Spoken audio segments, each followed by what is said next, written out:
Hello viewers, welcome to one India Telugu. Telugu Desam party అధికారంలోకి వచ్చిన తర్వాత పార్టీ వ్యవస్థాపక అధ్యక్షుడు నందమూరి తారక రామారావు గారి జయంతిని పురస్కరించుకొని పార్టీ మహానాడు వేడుకలను అంగరంగ వైభవంగా నిర్వహించడానికి సిద్ధమైంది. అధికారంలో ఉన్నప్పుడు నిర్వహిస్తున్న వేడుక కనుక ప్రజాస్పందన కూడా బాగానే ఉంటుంది. కానీ రాష్ట్ర ప్రజల్లో తెలుగుదేశానికి ఒకప్పట్లో ఉన్నంతటి వైభవం ఇప్పుడు కూడా ఉన్నదా అనేది సంశయమే. ఈ విషయంలో ఆచరణాత్మక దృక్పథంతో ఆత్మ పరిశీలన చేసుకొని ఆ పునర్వైభవ స్థితిని తిరిగి అందుకునేందుకు అడుగులు వేయకుంటే ఇలాంటి మహానాడులు మరిన్ని జరుపుకున్న నిష్ప్రయోజనమే. ఈ నేపథ్యంలో పార్టీ స్థితిగతులు, పరిణామాలపై one India special story. Telugu Desam పార్టీకి ఇప్పుడు జరగబోతున్న మహానాడు చాలా కీలకమైంది. చంద్రబాబు నాయుడు మౌలికంగా చాలా వ్యూహాత్మకమైన, గుంభనమైన మనిషి. పార్టీ పరంగా ఆయన భవిష్యత్ లక్ష్యాలకు రూట్ మ్యాప్ను, మనోఫలకంపై నిర్దిష్ట కార్యాచరణ ప్రణాళికను డిజైన్ చేయగల వేదిక ఈ మహానాడు. ప్రాంతీయ పార్టీగా తెలుగుదేశం అంటే ఒకప్పట్లో 23 సీట్లు నెగ్గి పార్లమెంట్లో ప్రధాన ప్రతిపక్షంగా వెలుగొందిన పార్టీ. జాతీయ పార్టీగా ఇప్పుడు గుర్తింపు ఉండగా ఇప్పటికీ కేంద్రంలో అధికారం చలాయిస్తున్న ఎన్డీఏ కూటమిలో రెండో అతి పెద్ద పార్టీగా కీలకంగా వెలుగొందుతుంది తెలుగుదేశం. 45 ఏళ్ల చారిత్రాత్మక పార్టీ. చంద్రబాబు నాయుడు 4వసారి ముఖ్యమంత్రిగా రాష్ట్రానికి సారథ్యం వహిస్తున్న పార్టీ. ఇవి మాత్రమే కాదు, ఇప్పుడు కీలకమైన కూడలలో కీలకమైన దశలో ఉంది తెలుగుదేశం పార్టీ. అందుకే గతంలో జరిగిన అనేక మహానాడులను మినహాయిస్తే ఇప్పుడు జరుగుతున్న మహానాడు మరో ఎత్తుగా ఆ పార్టీ నాయకులే చెప్పుకుంటున్నారు. అధికారంలో ఉన్న పార్టీ ఇప్పుడు మహానాడు నిర్వహిస్తుంది. ఈ వేదికపై నుంచి తమ కోసం ఎన్నెన్నో కొత్త వరాలు, 12 వరాల జల్లులు కురిపిస్తారని కేవలం రాష్ట్ర ప్రజలు మాత్రమే కాదు, పార్టీకి ఎంతో కాలంగా పనిచేస్తున్న కార్యకర్తలు చాలా ఉత్సాహంతో ఉన్నారు. అందుకే ఈ పార్టీకి ఈసారి ఈ మహానాడు చాలా ప్రత్యేకమైంది. సినీ ప్రపంచంలో అసమాన ధ్రువతారగా ఓ వెలుగు వెలిగిన నందమూరి తారక రామారావు గారు తెలుగు జాతి ఆత్మగౌరవానికి ప్రతీకగా తెలుగుదేశం పార్టీని స్థాపించారు. సుమారు 2 దశాబ్దాల ప్రస్థానం తర్వాత పార్టీ నాయకత్వ బదలాయింపు జరిగింది. ఆ ప్రక్రియ అంత స్మూత్గా మాత్రం ఏం జరగలేదు. నాయకత్వ వ్యవస్థాపకుడు నందమూరి తారక రామారావు తన ఇష్టపూర్వకంగా చంద్రబాబు నాయుడు చేతికి పగ్గాలైతే అప్పగించలేదు. రకరకాల కారణాలు బూచిగా చూపించి రామారావు పట్ల అనన్యమైన భక్తి ప్రపత్తులు ఉన్న నాయకులను కూడా భయపెట్టి వారి నుంచి తమ పగ్గాలు మార్చుకొని చంద్రబాబు టీడీపీని కైవసం చేసుకున్నారు. అలాంటి పరిస్థితి మరోసారి తమ పార్టీలో రాకూడదని ఆయన మనసులో బలంగా ఉంది. స్మూత్గా అధికార బదలాయింపు జరగాలని తన కొడుకు నారా లోకేష్ పార్టీ భవిష్యత్ సారథిగా తయారు చేయాలనే కోరిక ఆయనకి ఎప్పుడూ బలంగానే ఉంది. నారా లోకేష్ను ప్రభుత్వాధినేతగా చూసుకునే ప్రక్రియను ఆయన ఈ టర్మ్లో ప్రారంభించారు. క్యాబినెట్ మార్పులోనూ సీనియర్లను కాదని లోకేష్ మాటకు ఎదురు చెప్పే అవకాశం లేని యువ దళంతో నింపారు. లోకేష్ టీమ్గా ఏర్పాటు చేశారు. పార్టీలో కూడా అనధికారికంగా లోకేష్ పెత్తనమే సాగుతుంది. అయితే అధికారికంగా కూడా ఎలాంటి అసంతృప్తులు ఏ కోసాన తలెత్తకుండా బదలాయింపు జరగాలని చంద్రబాబు కోరుకుంటున్నారు. ఈ 3 రోజుల మహానాడు కార్యక్రమం పూర్తయ్యేలోగా భవిష్యత్తు సారథి లోకేషే అనే సంకేతాలను బలంగా ప్రజల్లో వినిపించబోతున్నారు. ఆ కారణం చేతనే ఈ మహానాడు మరీ ముఖ్యంగా యువతకు ప్రాధాన్యత ఇచ్చేలా ఏర్పాటు చేయబోతున్నారు. తెలుగుదేశం పార్టీ 4.5 దశాబ్దాల సుదీర్ఘమైన చరిత్రలో కడప జిల్లాలో ఏనాడు కూడా మహానాడు నిర్వహించలేదు. అలా అనడం కంటే నిర్వహించడానికి సాహసమే చేయలేదనే చెప్పాలి. ఎందుకంటే కడప జిల్లా అంటేనే రాజకీయాలకు సంబంధించినంత వరకు వైఎస్ రాజశేఖర రెడ్డి కుటుంబానికి పర్యాయ పదంగా మారిపోయింది. కడప జిల్లా వైఎస్ఆర్ అడ్డా అని అందరూ అనుకుంటారు. జిల్లా రాజకీయాల మీద తొలి నుంచి వైఎస్ఆర్ కుటుంబందే పట్టు. ఆయన మరణానంతరం కూడా జగన్మోహన్ రెడ్డి ఇక్కడ పట్టు సాధించారు. సాధారణంగా మహానాడు వంటి వేడుకల నిర్వహణకు ఒక వేదికను ఎంచుకున్నారంటే తద్వారా ఆ ప్రాంతంలో పార్టీని మరింత బలోపేతం చేయడానికి వేడుకలకు కొంత దోహదం చేస్తాయని భావిస్తారు. కానీ కడప జిల్లాలో తమ పార్టీ ఎప్పటికీ ఆధిక్యంలోకి తీసుకురాలేమనే భయంతో పార్టీ వేడుకలు ఇప్పటివరకు అక్కడ నిర్వహించలేదు. కానీ 2024 నాటి సార్వత్రిక ఎన్నిక ఫలితాలు వారికి ఒక అవకాశాన్ని ఇచ్చాయి.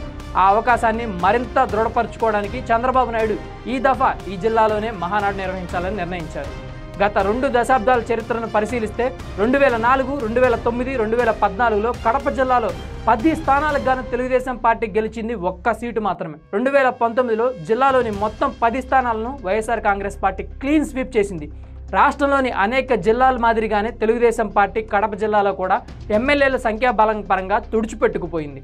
జగన్మోహన్ రెడ్డి పరిపాలన సాగించిన 5 ఏళ్ల కాలంలో జిల్లాలో తమ బలం పెంచుకోవడానికి తెలుగుదేశం పార్టీ నాయకులు పెద్దగా కష్టపడింది కూడా ఏమీ లేదు. ఆ జిల్లా తమది కాదని, తమకు అక్కర్లేదు అన్నట్టుగానే వ్యవహరించింది. కానీ 2024 ఎన్నికలు వచ్చేసరికి ఉమ్మడి కడప జిల్లాలో ఎన్డీఏ కూటమి ఏకంగా 10 స్థానాల్లో 7 స్థానాలు గెలుచుకుంది. అందులో తెలుగుదేశం వాటా 5 సీట్లు. అది ఏమాత్రం తక్కువ కాదు. గెలిచిన కూటమి కూడా అవాక్కయ్యేంత నిజం. అందుకే తమకు అతిగా ఆదరించిన కడప జిల్లాలో మరింత బలంగా పాగా వేయడానికి ఈ మహానాడు నిర్వహించాలని సంకల్పించారు. 7 నియోజకవర్గాల ప్రజలు తమను విశ్వసించడం ఏదో గాలివాటిగా జరిగింది కాదని, తమను వారు విశ్వసించారని నిరూపించుకోవడానికి చంద్రబాబుకు పెద్ద బాధ్యత ఉంది. ఆ విశ్వాసాన్ని నిలబెట్టుకోవడం కూడా చంద్రబాబుకు చాలా పెద్ద టాస్క్. ఇప్పుడు అధికారంలో ఉన్న సమయంలో ఆయన ఆ జిల్లాలో మహానాడు నిర్వహిస్తున్నారు. ఈ సందర్భంగా జిల్లా వాసులకు ఎలాంటి వరాలు ప్రకటిస్తారు అనేది కూడా చాలా కీలకంగా మారింది. చరిత్రలో తొలిసారి ఆదరించిన వైఎస్ఆర్ కడప జిల్లాకు చంద్రబాబు ఏ విధంగా రుణం చెల్లించుకోబోతున్నారు అనే దానికి బట్టి ఆ జిల్లాలో ఆ పార్టీ దృఢంగా వేళ్లూసుకోవడం జరుగుతుంది. చంద్రబాబు నాయుడు తెలుగుదేశం పార్టీ నిర్వహణ సామర్థ్యాన్ని ఏకపక్షంగా కొనియాడడానికి వీల్లేదు. పరిస్థితులన్నీ సానుకూలంగా ఉన్నప్పుడు ఎవరైనా సరే ప్రతి విజయాన్ని తమ ఖాతాలో వేసుకోవడానికి ప్రయత్నిస్తూనే ఉంటారు. ఇంగ్లీష్లో ఒక సామెత ఉంది, సక్సెస్ హ్యాస్ మెనీ ఫాదర్స్ అని. ఈ సామెతను బట్టి చూస్తే పూర్తిగా ప్రతికూల పరిస్థితులు ఉన్నప్పుడు సక్సెస్ వైపు ప్రస్థానం నడిపించిన వాడే తిరుగులేని నాయకుడు అవుతాడు. చంద్రబాబు నాయుడు ఆ స్థాయిలో తన నాయకత్వ గుణగణాలను నిరూపించుకున్న దాఖలాలు ఇప్పటివరకు లేవు. ఓడిపోయిన తర్వాత మళ్ళీ అధికారంలోకి తీసుకురావడం అనేది ఈ కేటగిరీ కిందకి వస్తుందన్న దానికి ఉదాహరణగా కూడా చెప్పుకోవచ్చు. అధికారం అనేది చేతులు మారుతూ ఉండడం సహజం. రాజకీయ ప్రపంచంలో అది విశేషమైన ప్రతిభేమీ కాదు. కానీ తెలంగాణలో పార్టీ పరిస్థితి ఏంటి? ఇదే ఇప్పుడు కీలకమైన ప్రశ్న. విభజనకు పూర్వం ఇంకా స్పష్టంగా చెప్పాలంటే రాష్ట్ర విభజన డిమాండ్ కేసీఆర్ సారథ్యంలో ఉద్యమ రూపంగా మారడానికి పూర్వం తెలంగాణలో తెలుగుదేశాన్ని మించిన పార్టీ లేదు. స్థిరమైన విశ్వసనీయమైన కార్యకర్తల బలం, మెజారిటీ ఓటు బ్యాంకు ఆ పార్టీ చాలా పటిష్టంగా ఉండేది. రాష్ట్ర విభజన కోసం ఉద్యమం పురుడు పోసుకున్న తరుణంలో చంద్రబాబు నాయుడు ఒక స్థిరమైన అభిప్రాయాన్ని ప్రకటించలేదనే ఆరోపణ ఆయన పైన ఉంది. తెలంగాణలో పార్టీ నానాటికి దిగజారిపోతుంది అన్నట్టుగా తయారైపోయింది. చంద్రబాబు నాయుడు 2 కళ్ల సిద్ధాంతం ప్రతిపాదించిన తర్వాత తెలంగాణలో పార్టీ నాయకులు ఆయన పట్ల విశ్వాసం సన్నగిల్లిపోయింది. తెలంగాణలో పార్టీ ఎటూ గెలవబోయేది లేదనే నమ్మకంతో 2014లో రాష్ట్ర విభజన తర్వాత జరిగిన ఎన్నికల్లో బీసీ ముఖ్యమంత్రి అనే ప్రతిపాదనను తెరపైకి తీసుకువచ్చారు. కొన్ని సీట్లు గెలిచారు కూడా. కానీ కేసీఆర్ మంత్రాంగం ముందు ఆ సామర్థ్యాలు ఏవి నిలబడలేదు. గెలిచిన వారందరూ గులాబీ కండువా కప్పుకొని కేసీఆర్ చెంతకు చేరిపోయారు. పార్టీ బాగా నీరసపడిపోయింది. తెలంగాణలో పార్టీకి తిరిగి జవసత్వాలు ఇచ్చే పనిని కొన్నాళ్ల పాటు కొడుకు లోకేష్ చేతిలో పెట్టారు చంద్రబాబు.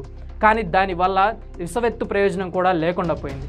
అక్కడతో నారా లోకేష్ పార్టీ పునాదులు బలంగా ఉన్న ఏపీలో తన నాయకత్వ ప్రతిభను నిరూపించుకోవడానికి అక్కడికి తరలి వెళ్ళిపోయారు. ఇలా తండ్రి కొడుకులు ఇద్దరు తెలంగాణలో తెలుగుదేశం పార్టీని అనాథలా వదిలేశారు. చంద్రబాబు నాయుడు తప్పుడు వ్యూహాలు ఎలా ఉన్నాయంటే, ఏ కాంగ్రెస్ పార్టీ వ్యతిరేక అనేది మౌలిక స్వరూపంగా తెలుగుదేశం పార్టీ ఆవిర్భవించిందో అదే కాంగ్రెస్ పార్టీతో 2018లో అవకాశవాద పొత్తు పెట్టుకున్నారు. తీరా చంద్రబాబుతో పొత్తు వల్ల తాము నాశనం అయిపోయినట్లు ఫలితాల ద్వారా పార్టీ వెల్లడించింది. అయితే ఈ మహానాడు కేవలం పార్టీకి సంబంధించిన వేడుక మాత్రమే కావచ్చు.